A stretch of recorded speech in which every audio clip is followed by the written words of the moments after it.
What's going on, everybody? Welcome back to Straight Betting MLB.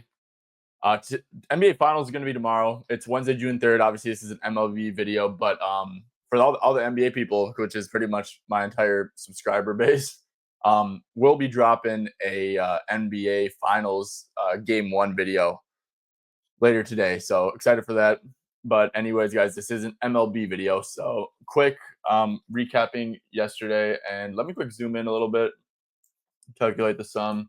We had 3 plays yesterday, and yeah, as you guys can see, it was 6-3 yesterday. So after the 0-2 day, where we lost 2.25 units, we did bounce back a little bit. Paul Skeens had 1 walk.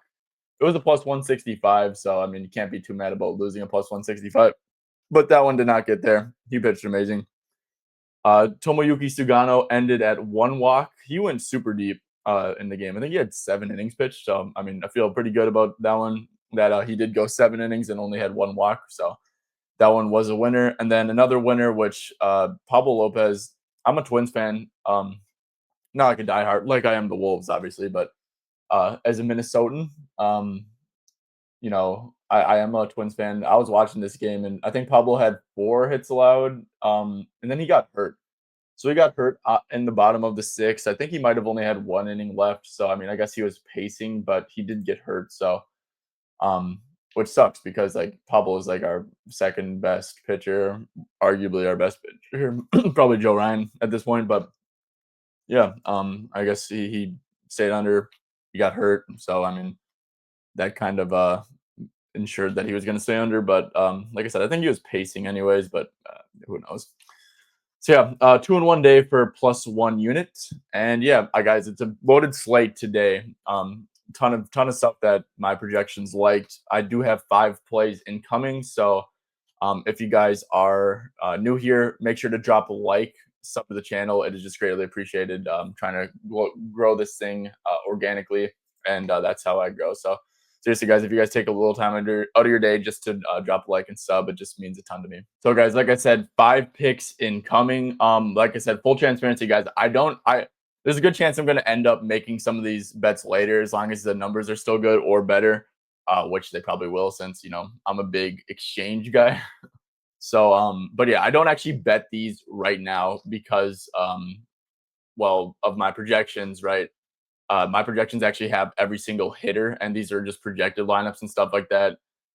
So yeah, my numbers aren't finalized, so I don't really like betting earlier, but obviously it's for content. This is what I would bet, and also just I don't like betting early for account reasonings and limit reasonings and stuff like that. But if I were betting these, I 100% would be betting these because of what they're projected for. So yeah, guys, if you do want all my actual picks, I'll have a link for my free Discord where I share all my MLB picks, and JJ also shares WNBA picks in there, so make sure to join up on that. Anyways, guys, first official play, going with Cal Quantrill under 4.5 strikeouts, minus 105, bet 365. There's minus 110 at FanDuel as well. So as you guys can see here, up on the projections, he's only projected for 3.05, which is pretty crazy. And full transparency, guys, so it's the Rockies, right? The Rockies are on the road, and they definitely have a hitting advantage at home.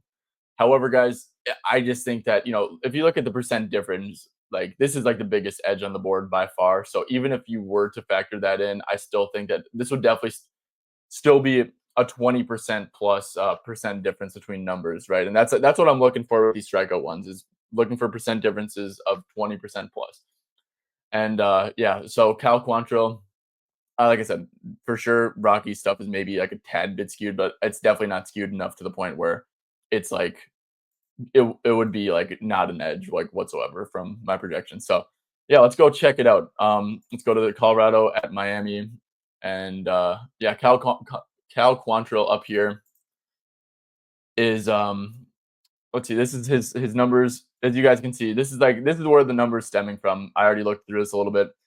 Cal Quantrill is like reverse splits. So, usually righties are better against righties and then worse against lefties. Cal Quantrill actually has an 11% strikeout rate against righties this year, and then a 21.4% strikeout rate against lefties. And if we go over here to Colorado, look at their lineup.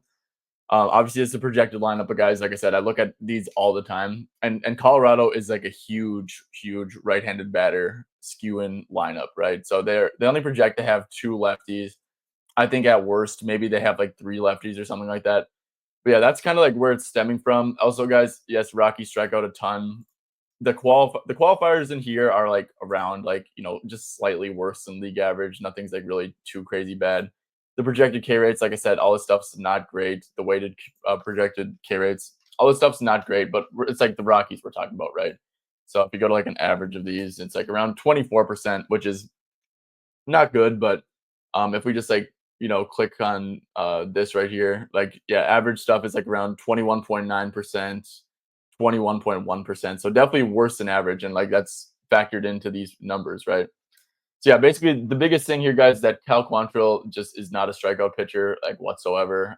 And he just specifically can't strike out righties. And Colorado is just a very righty heavy team. And usually righty on righty is going to be an advantage. And it's just not for Cal. So yeah, and so like the multiplier here, it's like it's weighted against 21.9%. So and this is weighted against 21.1%. So like I said, your strikeout rate should be higher when it's a righty on righty situation. It's just not. And also, guys, when we're looking at Cal here, he's under in 7 out of 11 games. So yeah, he's just not a big strikeout guy whatsoever. So taking his under for the first play. Next one, Matthew Boyd under 5.5 strikeouts. Let's go back to the projections versus line sheet. Have Boyd for only 4.4 strikeouts. Like I said, his line is 5.5. -132 is the best price for the under. And yeah, let's go check that one out as well. That is Washington or Cubs at the Nationals, I believe. So you gotta go find that. There we go. Cubs Nationals, Matthew Boyd stuff. So yeah, Matthew Boyd's like a solid pitcher, right? Pretty good K rates. Obviously, he is a lefty, and lefties tend to have higher strikeout rates. So yeah, this is just like a really bad matchup in my opinion. Outside of like Nathaniel Lowe, I guess James Wood too. There's just like some guys who like really don't strike out much at all. Like Luis Garcia, 6.2% K rate over the last 2 months. Ruiz, 8.7% K rate. And then yeah, so it's like when you go to like the weighted projected K rates versus lefties, average this out a little bit, it's going to be pretty low. They definitely have some guys who just do not strike out. So it's like 19.41%. Usually, like lefties are going to be like around like against left-handed pitching, it's going to be around like 23.5%, I would think, around there. So yeah, this is just like a tough matchup for Boyd.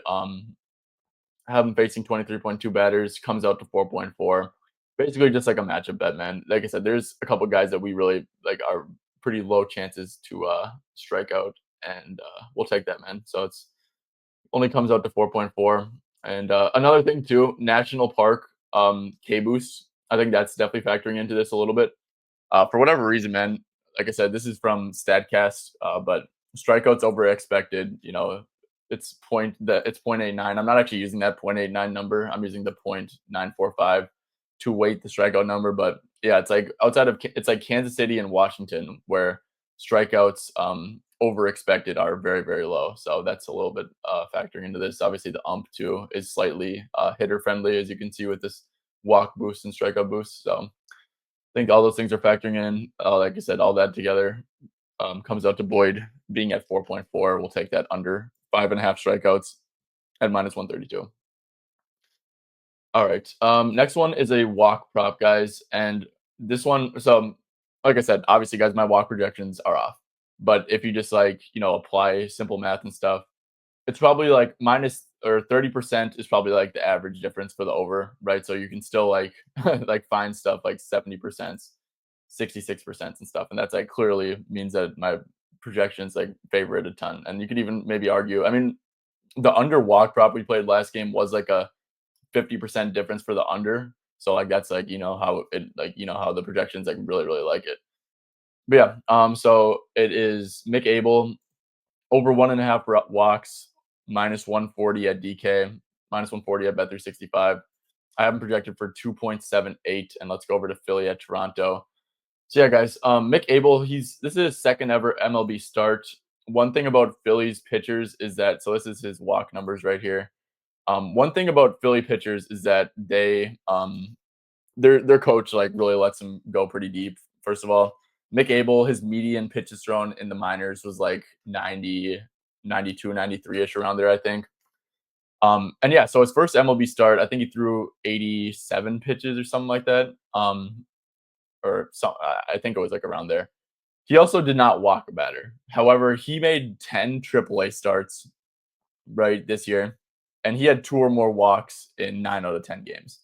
So now you're moving up to the big leagues, right? Where you would assume that it's easier to walk people, right? Like you're going to face like more quality batters. So you would think that his walk rate would go up from the minors to that.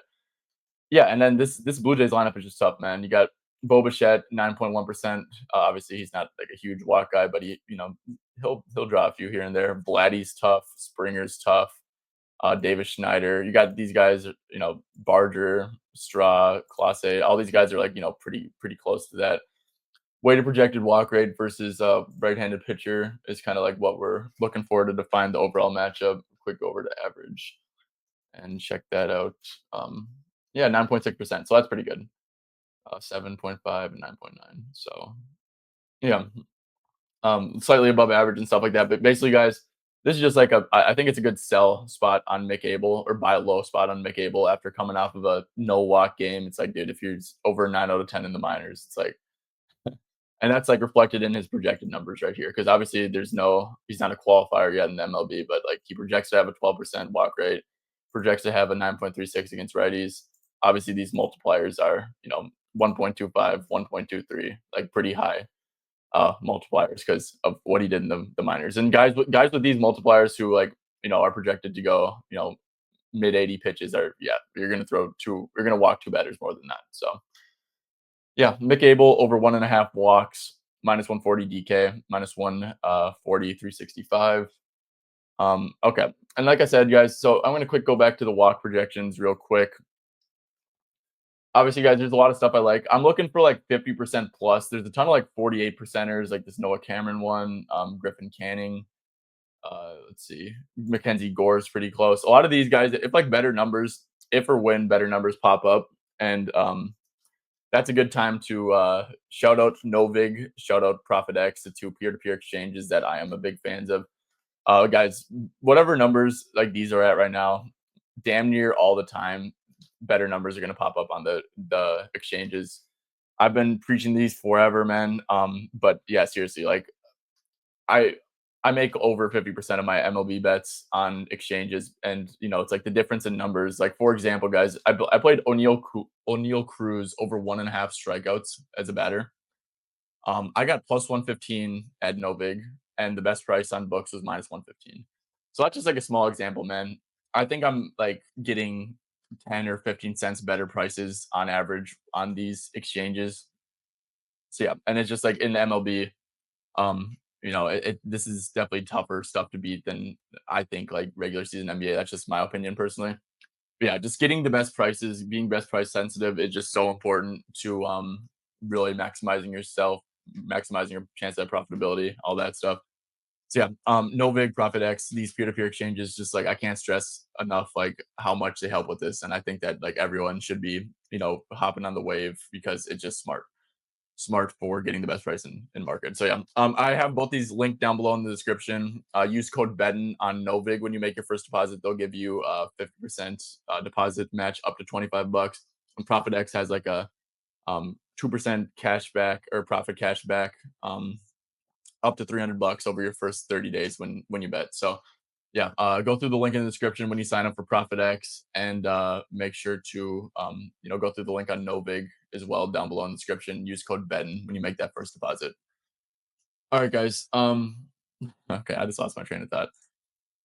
Kyle Freeland over 6.5 hits allowed, minus 110 at Caesars, and obviously, guys, this one's going to be um same thing here, man. This one's a little bit skewed. I do have him at 8.44. Like I said, it definitely is a little bit skewed due to where Kyle Freeland pitches. Right, his home field is Coors, which is a big hitter ballpark. However, like I said, even though it is skewed, man, I don't think it's skewed enough where because 31.1% is like my highest edge I've seen. on a hits allowed market since I, started doing these projections, and it makes sense. So let's go break it down over here, Colorado and Miami. Go back over here, Kyle Freeland. So guys, ignore this stuff. This stuff's not accurate. It's also, I mean, you can't see the Excel formula, but nothing's gonna change if I just like go here and switch these around. These numbers are just copied and pasted from my original copy. But yeah, so Kyle Freeland, basically, guys, look at his pitches per plate appearance, 3.5. I have him throwing 87 pitches, which is below his median. Lineup weighted pitching per plate appearance. We go down to this Marlins lineup. Look at these PVPAs. League average is 3.87, man. Most of these guys are like ridiculously patient hitters.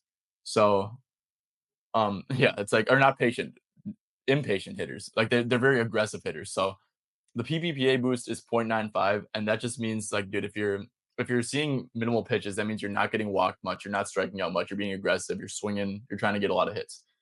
And on top of that, guys, Freeland doesn't strike out guys anyway. So look at his K rate. I guess he's okay against lefties, but yeah, he's not a big strikeout guy. He's only projected for 3.6. But guys, he also doesn't really walk people. 5.5% walk rate versus righties, 3.5% walk rate against lefties. So basically, guys, this Marlins team clearly this Marlins lineup is going to be very aggressive at the plate. Um, they are going to, put a lot of balls in play. Freeland's not going to walk a lot of guys. He's not going to strike out a lot of guys. And he's projected to face 26.1 batters due to how aggressive this team is at the plate. So, yeah, it's just going to be a ton of at bats as long as Freeland doesn't get absolutely shelled. But if he does get shelled, right, he's probably giving up hits. So, yeah, like I said, I have him giving up 8. I have him giving up, let's quick scroll over a little bit, 8.44 hits, which is definitely like, overstating it a little bit because it's gonna be a little bit skewed, but probably the real number is probably gonna be between like 7.5 and 7.9, 7.8, and obviously 6.5 line. Final thing, guys, Marlins are projected to start 8 out of 9 right-handed batters. Freeland against righties is giving up a 360 batting average, and then against lefties, only a 2.5 or 250 batting average. So that's another thing, man. Really, really big batting average multiplier against righties, obviously, due to that. And yeah, this Marlins team projects to start 8 out of 9 righties. So all these factors are like really making this line really high. And yeah, I absolutely love this, man. I mean, this is a ridiculous projection, right? 8.44. It's obviously not spot on, but yeah, still think that it's a very, very solid look, and that's why I'm giving it a play. All right, fifth and final play. Emerson Hancock over 4.5 hits allowed, and Luis Ortiz to get 3 or more strikeouts, I guess. So obviously the main play is Emerson Hancock. I'll just quick go over do Luis or Ortiz quick. So his first start, he had 2 strikeouts. Since then, I think he's over in 11 out of 11. I think it was. I have him projected for 5.46 strikeouts. It's pretty much one of my biggest edges on the board for over strikeouts. So yeah, he already played the Yankees. He's playing the Yankees, who definitely strike out a fair bit. He had 8 strikeouts against the Yankees this year, so and it was a while back. So it's not like one of these instances of facing the same pitcher twice in like a 1 or 2 week span. So yeah, Luis Ortiz to get 3 strikeouts. Like I said, I have him at 5.46. I think he'd have to pitch really, really bad to not get there. All right, and then the juice of the play, the actual play, basically, Emerson Hancock over 4.5 hits allowed. As you can see here, I have him for 6.17, 28.8% difference between numbers. So yeah, let's go over here, man. Baltimore, Seattle, zoom in a little bit. Yeah, so Emerson Hancock, guys, he's just not a great pitcher, man. He's given him he has really high. So this is really high for like a projected batting average, but he's also giving up a 330 batting average to righties, 319 batting average to lefties. He's giving it up anyways. He's not really a strikeout pitcher. 12%, 12.8% K rate against righties, 19.5% K rate against lefties. Like, overall, man, like his projected K rate stuff around like that 15 to 16% range. He's not a strikeout guy. Doesn't really have walk issues either a ton. I have him projected for 1.89 walks, which is not really a ton. Definitely doesn't really walk righties, which he's not doesn't project to face much, but yeah, not a big walk guy either. So yeah, I have him throwing, I believe, quick go back up. Yep, 88 pitches facing 24.1 batters. He's a pretty efficient pitcher, obviously, right? Not a big walk guy, not a big strikeout guy. Um, look, there's a park factor, like, so this is a hits boost for Seattle. And this is factored into the line, right? It's calculated into the line. Yeah, so it's like a tough ballpark to pitch at, but that's already I already factored that into the line. So and he's still coming out to 6.16. We can quick look at the Orioles lineup. Ton of lefties, like I said, he is okay, I guess he's a little bit better against lefties, but ton of lefties, ton of guys. So 3.22 batting average, last 30 for Holiday. Rutschman's been pretty poor, but overall, like we know he's a solid hitter. Gunnar Henderson, Ryan O'Hearn, Ramon Urias, all these guys, the top 4 out of 5 all have great batting averages against righties over the last 30 days. And then, yeah, so like when you go to like the weighted projected batting average versus righties for this Orioles team, let's quick check it out. So yeah, it's like on average like 253. I don't know, man. Just a 4.5 hits line for a guy who is clearly not a great pitcher, who doesn't really strike out people, doesn't really walk people, gives up a lot of contact, gives up high batting average already against a solid Orioles lineup, who I believe just kind of had a great hitting game against George Kirby, who's in my opinion a really solid pitcher. Yeah, I just think that this line's too short. Like I said, I have them at 6.17. It's a 4.5 line. Obviously is juiced, and there is a lot of variance on hit stuff. So obviously that's why I'm adding Luis Ortiz just to make it -116. But yeah, that's how I get there on Emerson Hancock. And yeah, guys. So this was kind of a long video, but yeah, 5 plays. Like I said, I mean, I don't really force stuff, man. I mean, I don't force stuff at all. I just see what my numbers go against the books, and my numbers like a lot of stuff today. So yeah, we're going with 5 plays. So hopefully we have some luck today. Hopefully the betting odds are in our favor. So yeah. All right, guys. Final reminder: if you do enjoy this type of content, make sure to drop a like, sub to the channel. Just means a ton to me. Helps me out a ton in the long term. And yeah, thank you guys for tuning in. Catch you guys tomorrow.